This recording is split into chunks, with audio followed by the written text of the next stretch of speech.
juste un petit mot, le président va continuer. Vous avez vu que la trésorerie du club, elle est pas mal, puisqu'on s'est construit une salle. Et accessoirement, on la prête à la commune. Mais... Voilà mon avis. À vous. Ce sont ces impôts. Les vôtres aussi pour certains. C'est toujours con d'habiter les rue de la Paix, ça fait mal. Bonsoir à toutes et à tous. En mon nom propre, mais surtout au nom de tous les membres du Motoclub, je tenais tous et toutes, à vous souhaiter une excellente année 2025 avec plein de bonnes et belles choses pour vous et vos proches. Et ben voilà, nous voilà revenus encore pour la 4e assemblée de ce motoclub, de ce jeune motoclub, avec plein d'images encore dans les yeux de ce qu'on a fait pendant 48 heures lors du championnat de France d'enduro vintage, avec bien sûr toutes les préparations, tout ce qu'on a vécu après. Moi, ça me reste encore, j'ai encore les yeux qui pétillent quand j'en parle. Voilà. Et on va commencer. Écoutez, on va commencer tout ça. Merci d'être présent. Merci d'avoir répondu présent, de tous avoir répondu présent. Il y a quelques retardataires, mais on saura les remarquer quand ils vont arriver. Voilà, donc on va commencer. Donc l'année 2024 donc, a été vraiment notre année, puisqu'on a été le premier club en France à organiser une épreuve de championnat de France exclusivement vintage sur 2 jours. Ça n'avait jamais été fait avant, à part à Brioude sur les IS d'été en 2000. Précise que c'est le championnat du monde. Oui, les IS d'été, pardon, à Brioude, c'est le championnat du monde. Et ça avait été fait sur 4 jours, je crois. Donc autrement, ça n'a jamais été fait. Donc on était les précurseurs pour le championnat de France. On était aussi un peu le laboratoire de la saison 2025, de ce qui va se passer sur le championnat de France enduro vintage, puisque cette année, par rapport à l'année dernière, on avait 9 courses sur l'intégralité du championnat, disséminées sur les 4 coins de la France. Cette année, il n'y a que 5 courses, mais des courses de 2 jours. Donc voilà, on était un peu le laboratoire. On a tellement été bon et un bon laboratoire que avant la course, on nous a dit, écoute, Daniel Delhomme, qui est responsable de la FFM pour les motos d'enduro vintage, est venu nous voir, Pascal et moi, pour nous dire, est-ce que ça vous embête l'année prochaine si on ne vous donne pas un championnat de France? Sans se concerter, tous les deux, on a dit non, c'est bon, laisse la place aux autres, nous on va faire une petite pause. Donc on a décidé sur 2025 de faire une petite pause au niveau organisation. C'est pas pour autant qu'on va pas se retrouver sur certaines choses qu'on va organiser, type des coups de roulage moto avec des stages. On en a parlé avec les pilotes lors d'une réunion qu'on a eu ensemble. Et puis on va bien réussir à trouver 2-3 conneries à faire pour qu'on se retrouve encore tous ensemble. Donc cette année, pas d'organisation, repos pour tout le monde, repos bien mérité pour tout le monde. Sur 2026, on verra ce qu'on nous propose et puis ce qu'on a envie de faire aussi, parce qu'on va peut-être faire autre chose. Mais ça, c'est une autre histoire. Donc voilà. Voilà à peu près ce qui va se passer sur 2025 au niveau organisation. Si vous avez des questions, des choses, n'hésitez pas, c'est pas un monologue, n'hésitez pas à poser des questions. Donc le bureau est composé de toutes ces personnes, en commençant par Pascal qui a le titre de président, Claire la secrétaire adjointe, Pauline qui discute. Pauline, une semaine dans un couvent, ça t'a pas appris la rigueur un peu? C'est pas possible quand même. Pauline, notre secrétaire, François qui est à ses côtés, notre trésorier, responsable d'études, Reynald qui est notre webmaster, celui qui s'occupe de la communication et qui est aussi celui qui nous fait tous nos tableaux, enfin toutes les choses que Pascal et moi on ne sait pas faire en fait au niveau informatique. Et puis on n'essaie pas de faire en plus, donc comme ça c'est pas plus mal. Dany, il est où Dany? Il est là. Dany qui s'occupe de tout ce qui est partie matérielle, tout ce qu'on a besoin, enfin il gère tout au niveau du matériel en fait. Tenez, comme vous êtes arrivé la dernière, si vous voulez vous mettre devant, vous serez parfaitement bien. L'affreux vilain qui tire la langue, tout le monde le connaît. Valentin, qui était responsable du circuit sur la partie circuit de la CH, qu'on appelle le CH2, et Hilaire, qui était responsable lui, de la partie Saint-Jean, Guégon, enfin tout ce coin qui maîtrise particulièrement bien. Juste pour info, Hilaire vient de me dire qu'il nous quittait. Alors non pas pour aller dans un autre motoclub, mais Hilaire a pris la décision d'arrêter la moto et de se lancer dans le vélo. Chacun fait des conneries dans la vie, il faut l'assumer. Personnellement, en mon nom et Pascal et puis celui de tout le monde, un grand merci Hilaire pour ton implication, ton aide.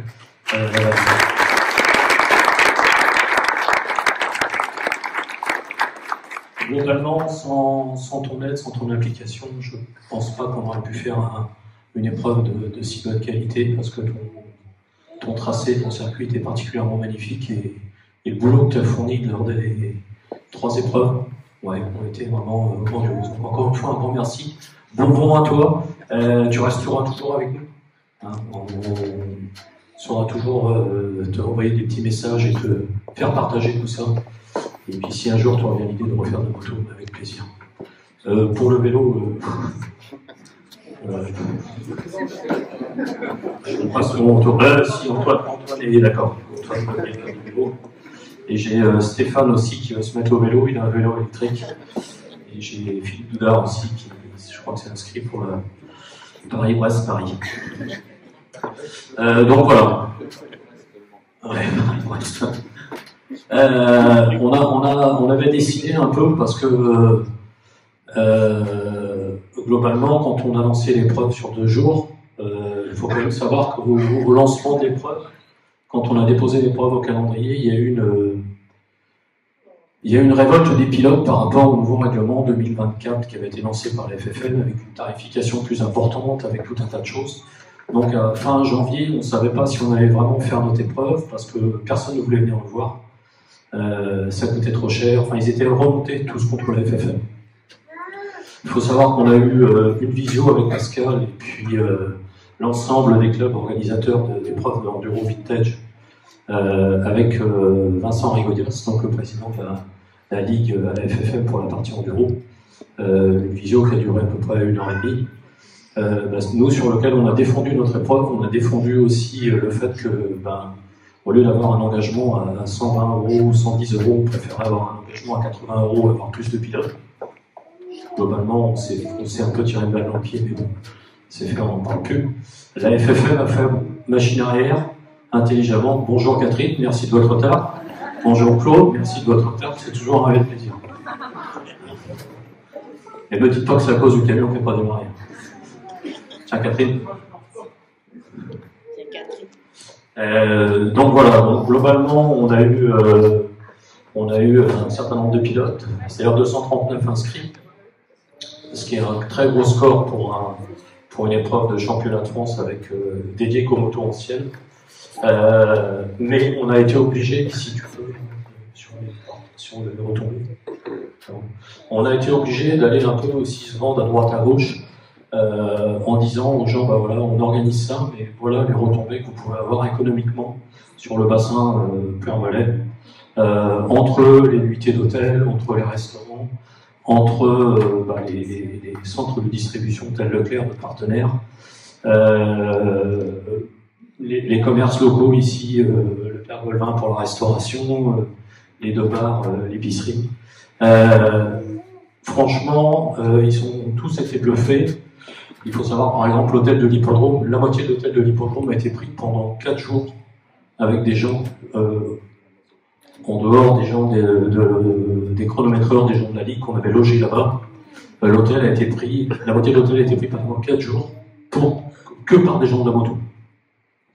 Donc quand on est retourné voir la responsable de l'hôtel, la première chose qu'elle nous a demandé, c'est quand la date l'année prochaine. Donc voilà, donc nous on a présenté ça, on a envoyé ça. Franchement, on a des retombées économiques qui sont plutôt sympas pour le bassin. Donc c'est plus facile pour nous d'aller vendre une prochaine épreuve en disant voilà ce que ça va rapporter sur le bassin, voilà ce qu'on peut aujourd'hui vous rapporter. Pardon, excusez-moi, je vais me mettre à côté de plus gros, comme ça vous allez me voir. Voilà.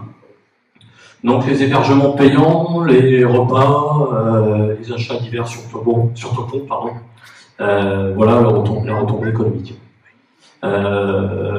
Charlie, je crois que c'est plus 25% sur le week-end par rapport à un week-end normal. Donc pour la restauration, je parle pas du bar. Donc voilà. Donc on a contribué quand même sur le. C'est ce que je disais à Jean-Charles le maire quand je l'ai vu il y a 8 jours lors des vœux du maire. On n'a pas organisé un concours de palais.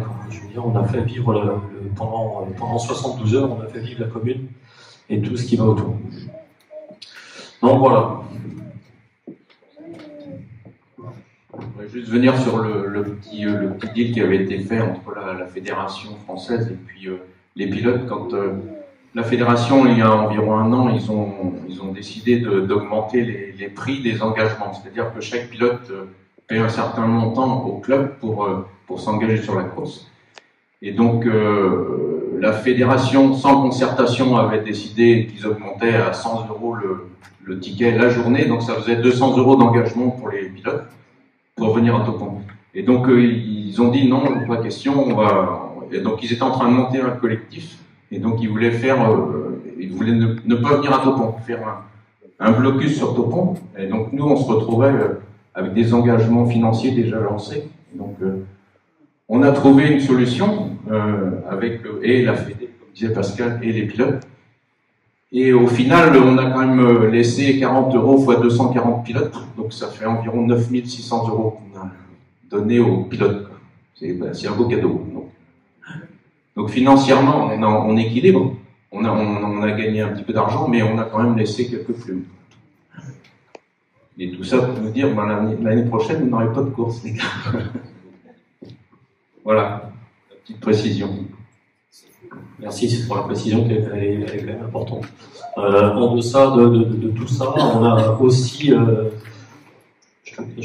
tant qu'on était dans la connerie et dans la folerie, pardon, on avait quand même décidé aussi, comme on n'avait pas suffisamment de boulot, puis qu'on aime bien s'emmerder, on avait aussi décidé le samedi soir de faire un repas où tous les bénéfices seraient reversés à l'association Paplot, donc l'association qui aide les gens malheureusement atteints de la maladie du cancer. On a eu, je crois que c'est 200 repas, c'est ça? Je crois que c'est aux alentours des 200 repas. Thierry pourrait nous le dire parce que c'est lui qui les dit. Thierry, il est là. C'était ça le maximum. Voilà, 190 repas qui ont été servis. Merci à Thierry et aux équipes. Merci au personnel féminin pour le service. J'ai toujours gardé la photo du dessert, d'ailleurs. Globalement, au terme de cette course, on a remis un chèque de 3 000 € à l'association Paplot. Bon, il n'y avait pas 3 000 avec les repas. Le club, avec Pascal, on a pris la décision de l'arrondir. Et donc, on avait fait un chèque de 3 000 € qu'on a remis lors d'une cérémonie à la mairie de Topon. On est tous malheureusement touchés, impactés, ou quelqu'un dans notre entourage qui est atteint par cette saloperie. Donc ça nous tenait à cœur. Et puis de deux, ça montre aussi qu'on n'est pas qu'une bande de motards à moitié abrutis qui pensent qu'à détériorer la nature et à faire à peu près n'importe quoi. Donc voilà, grâce à tout ça, on a réussi à verser quand même ces 3 000 €. Et vous allez voir après, il nous reste un peu de thunes. Pascal et moi, on part aux Bahamas fin juin, on revient début septembre. 239 pilotes, 2 jours de course, 100% de satisfaction, j'irai pas jusque-là. Le premier jour, on a eu quelques mécontents par rapport au temps qui était trop court, le circuit qui était trop dur. Enfin bon, c'est des pignons, je vous rassure. Il y avait toujours quelque chose qui n'allait pas. La finalité, c'est que quand on lit un peu les revues spécialisées ou quand on en parle à droite à gauche, super épreuve, super organisation, super bénévole, super accueil. Voilà, que du super. Je repense un peu à nos responsables de parking là, qui sont partis avec des caisses de vin du Jura ou je sais pas où. Voilà, donc l'ensemble des pilotes accompagnateurs, assistants sont partis vraiment satisfaits de cette course. En plus, à force d'aller à Sainte-Anne-de-Reuil, on a eu la chance d'avoir un super temps, ce qui n'était quand même pas gagné. Donc toutes les planètes étaient alignées pour que ça se passe bien. On est à peu près 120 sur plusieurs week-ends. Alors c'était pas 120 sur un week-end, 120 sur le week-end de course. Par contre, il y a eu tout ce qui était avant la course et tout ce qui était aussi après la course. Et de ce fait, je voudrais remercier une personne qui est planquée dans le fond là-bas. Erwan, merci pour les repas que tu nous as fait pendant ces quelques week-ends. Merci pour ton implication là-dessus. Bon, on a eu des secouristes, on n'a pas eu trop de casse. À part, bon, il fallait bien qu'il y en ait un qui se fasse repérer, toujours le même, qui nous a fait une grosse frayeur, puisqu'il a fini quand même une nuit en observation suite à une mauvaise chute. Donc ça arrive, malheureusement, c'est un peu les aléas de la course. On aurait préféré que ça se termine autrement, mais on est content de l'avoir revu après. En pleine forme, il est toujours aussi désagréable, il est toujours aussi de mauvaise foi. Donc, comme le père, c'est simple, ok, ça marche. On a aujourd'hui dans le club, sur un bilan sportif, on a 13 pilotes avec une licence, donc 13 licenciés avec une licence annuelle qui font des épreuves, différentes épreuves. Championnat de Bretagne d'enduro, championnat de France d'enduro, championnat de France des courses de sable. On a actuellement 3 pilotes qui sont à Graillon, dont Antoine Daquet qui a fait la course des amateurs. Aujourd'hui, sur 400 pilotes, il finit 53e dans le bac à sable. Donc bravo, tu féliciteras et tu vas avoir un gros bisou de là. Et Antoine s'est également inscrit au Touquet dans 15 jours, 3 semaines. Donc ça va arriver très vite. Donc dans différentes courses, hein, championnat de France, comme je dis, championnat de France d'enduro, championnat de Bretagne d'enduro, des courses d'endurance, du vintage, des courses de sable. On n'a pas que ça non plus, on a aussi été sollicité pour aider lors d'une course de gravel. C'était l'ouverture du championnat de Bretagne de gravel. Donc, le gravel, c'est des vélos un peu VTT améliorés. Donc il leur faut quelqu'un pour ouvrir et pour fermer la piste. Donc on a 2 personnes, en l'occurrence Dany et Pascal, qui ont fait le taf toute la journée. Moi je suis allé avec Erwan, alors pas sur des motos vertes mais sur des motos de route. On est allés tous les deux lors du Téléthon pour assister à une rando en vélo. Pareil, on s'est aussi engagé sous Topon du Moto Club. Même si on s'est perdu, on a fait le boulot quand même. Un truc sympa, c'est que on a aussi participé à un événement organisé par Bernard, sous l'égide de Leclerc, c'est-à-dire nettoyant la nature. Donc on a passé une matinée. Et les 1000 pattes. Pardon. Et les 1000 pattes. Et les 1000 pattes, pardon, excuse-moi. Et les croquignoles aussi. Les croquignoles, les 1000 pattes. Et Topon. Voilà. C'est un peu sous l'égide du centre Leclerc. Donc on a passé une matinée à nettoyer les alentours de Topon. Voilà. Quoi d'autre? Quoi vous dire d'autre? On a commandé des polos. Je suis désolé, je ne suis pas le meilleur mannequin que vous avez pris, mais c'était le seul qu'on avait en démonstration, c'est bien. Comment? Voilà, donc on les a pas reçus, je suis désolé, Bastien de chez Dehaene s'excuse. Il pensait les avoir la semaine dernière, je pense qu'il va les avoir il m'a dit qu'il les aurait en début de semaine. De ce fait, je vais missionner Pascal pour aller vous les apporter. Par pitié, ne lui faites pas le coup de la tournée du facteur dans les ch'tis. Rosine ne sera pas contente du tout. Donc on devra les avoir la semaine prochaine. Voilà, qu'est-ce qu'on a d'autre autour de cette photo? Voilà. On a également fait faire des tenues pour le club. Donc le premier jet des tenues, c'était des couleurs vertes et noires, ça n'a plu à personne, on a changé.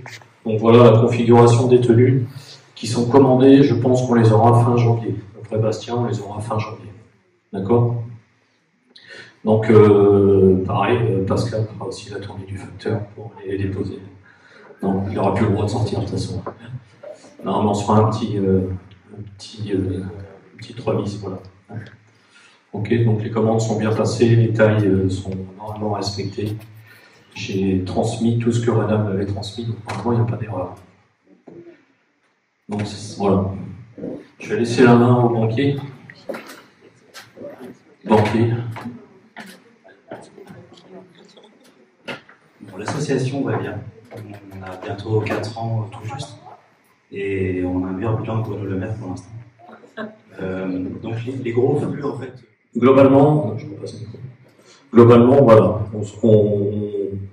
on sort avec des bénéfices. Il faut savoir que quand on a démarré le club il y a quelques semaines, quelques mois, on est parti, on avait 0 thune.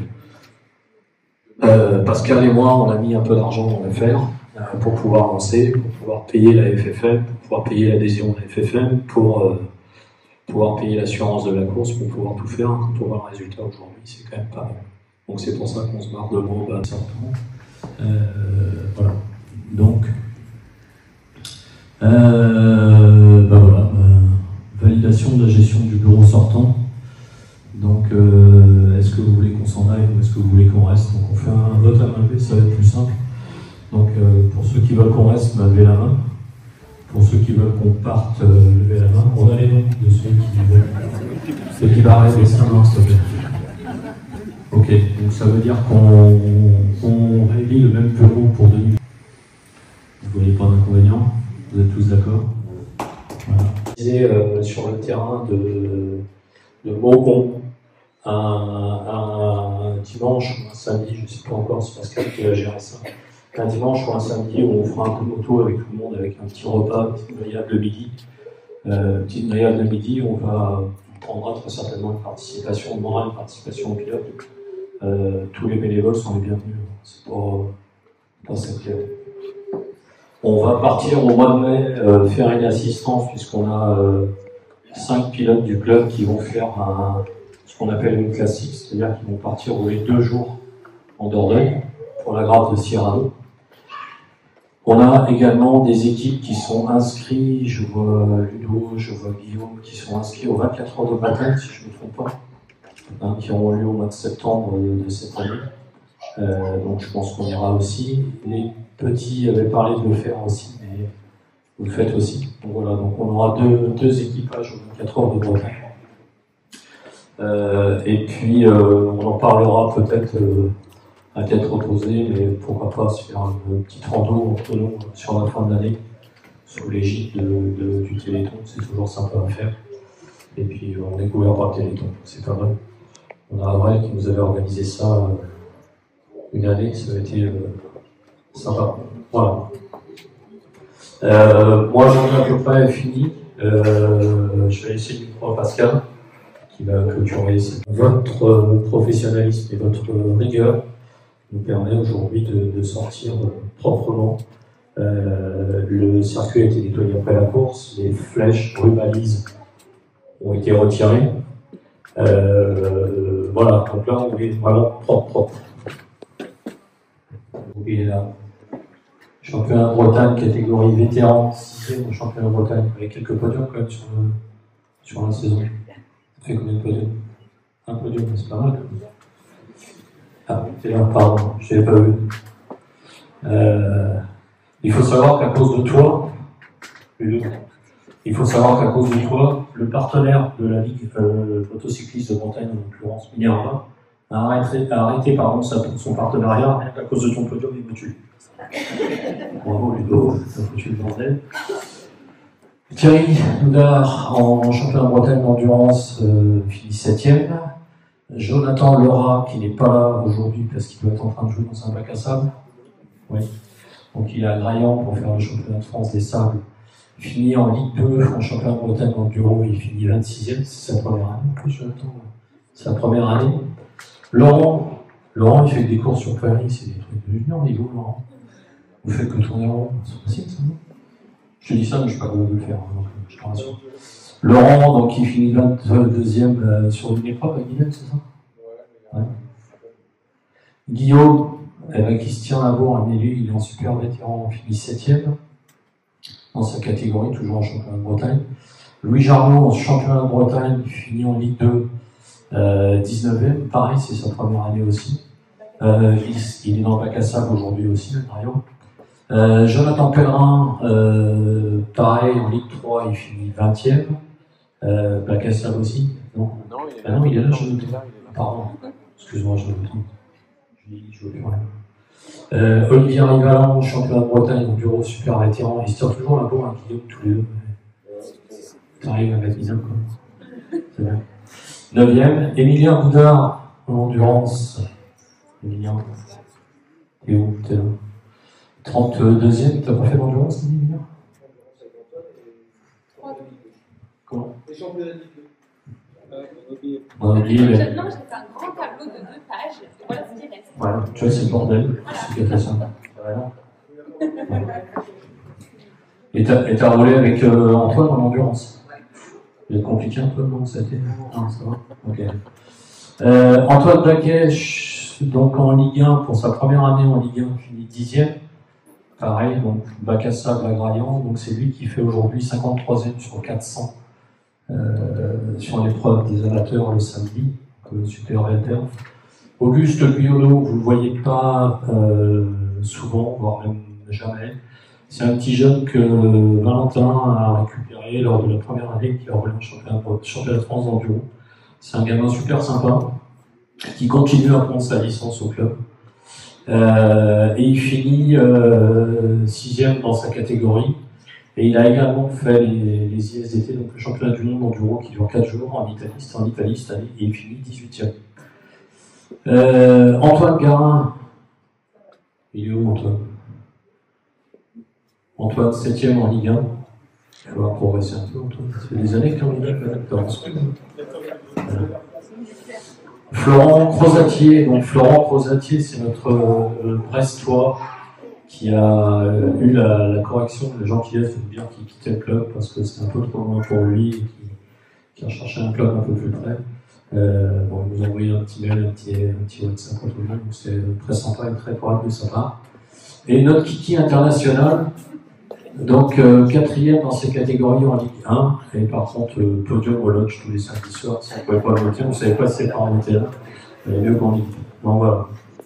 Donc voilà, ça fait une belle brochette de pilotes qui représentent le club tous les week-ends dans des différentes épreuves. Donc merci à vous. Vous véhiculez une belle image et ça donne une belle image du club aussi. Donc merci beaucoup à vous. Bon courage pour